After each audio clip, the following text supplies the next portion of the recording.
Bakit mas marami nagsasabi na mas maganda yung kabataan noon? Hindi pa naman putok na putok yung internet noon. Hindi pa putok na putok yung Facebook, wala pang TikTok, wala masyadong entertainment sa social media. Pero bakit mas maraming nagkiklaim na mas masaya yung generation noon? Kasi kahit ako, aminado ko na mas naging masaya ako nung kabataan ko noon kung ikukumpara ngayon na puro social media na lang. Kung ikukumpara ngayon na puro internet na lang.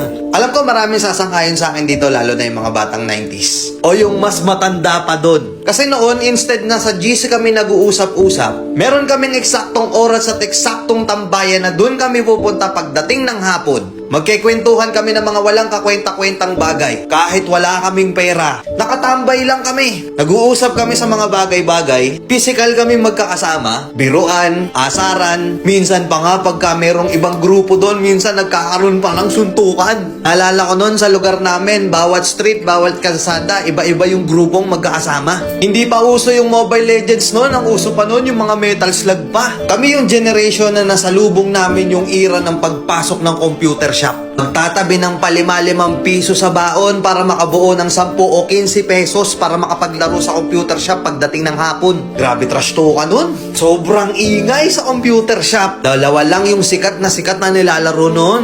Dota tsaka Counter. Wala pang GC sa Facebook nun. Pero alam namin kung kailan yung call time namin para magkita-kita kami ng mga kaibigan namin noon. Hindi pera ang currency namin noon. Pakapalan ng text at pogs ang basehan noon para malaman kung gaano kakalakas noon. Meron ba sa inyong mga nakapaglaro na noon? May Jolen, pupunta ka sa tindahan, kukuha ka ng tansan, bubutasan mo, gagawin mong sipa. Kada dadating yung Pasko, hindi pwedeng hindi ka magpapabili ng pellet gun. Kami yung mga kabataan noon na hindi pwedeng hindi kami mawawalan ng sugat sa katawan. Sub-sub dito, sugat-sugat na tuhod, at kung ano-ano pang sakit sa katawan. Napakasaya noon kasi ang kasiyahan namin noon sobrang simple lang. Kahit wala kaming pera, basta kompleto ang tropa, okay na okay na. Yung tipong pupunta ka sa court, makikipagpustahan ka, kahit yung pusta ay tubig lang, palag-palag na. Ibang klase yung tuwa at saya, lalo na nung nakikipaglaro ka pa ng luksong baka at Tom Sawyer pa. Nakakamiss, di ba?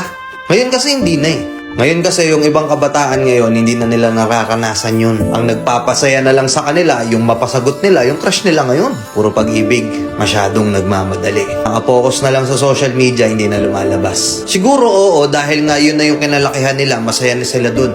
Pero aminin man natin at hindi, sa mga nakaranas ng mga ganong klaseng kabataan noon, mas masaya, di ba? Na kahit gutom na gutom ka na maghapon, may palo ka pa pag-uwi. Hindi yun mahalaga, ang importante kahit gusgusin na yung itsura mo, as long as makalaro mo yung mga kalaro mo, okay na. Masaya ka na. Nakakamiss lang balikan. Tapos ngayon yung buhay natin hindi na ganun kasaya. Hindi na ganun kasimple. Kaya minsan naiisip natin sana bata na lang tayo ulit.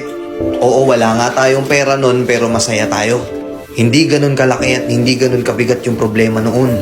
Habang tumatanda tayo, nawawala na yung saya natin nung bata tayo.